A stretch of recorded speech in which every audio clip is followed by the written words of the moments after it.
Hey guys, so in this little tutorial I'm going to show you how to go from this to this, where basically I just removed all the tire marks. Alright, so the first thing we're going to do is we're going to duplicate our background layer and add a layer mask to this layer. So once we've duplicated a layer, we're going to select the duplicate layer and go to Filter, Noise, Median. And this is the most important step. I selected a radius of 77 pixels, and what it does is just kind of blends together all the pixels and makes all those tire marks disappear, which is exactly what we need. We'll click OK. After that, we're gonna go back to Filter, Noise, and hit Add Noise. And what this does is it just brings back that sandy texture you can see here.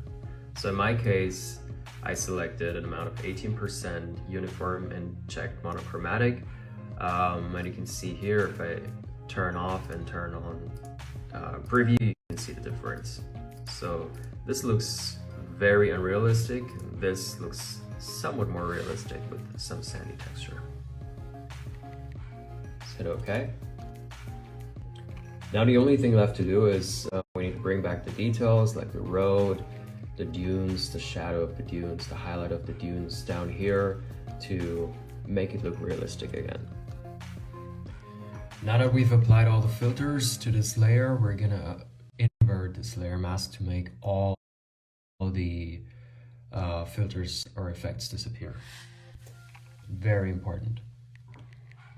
Alright, once you've inverted the layer mask, make sure to stay on the layer mask and only work on the layer mask. We're going to select a brush, soft round, white brush, and I have opacity set to 100%, and now we're just going to brush wherever we want the tire marks to be removed. Like this. And this is basically the whole trick, if you want. Here it really depends on how, now it really depends on how accurate you're gonna work. I spent almost an hour brushing because I wanted things to be somewhat accurate.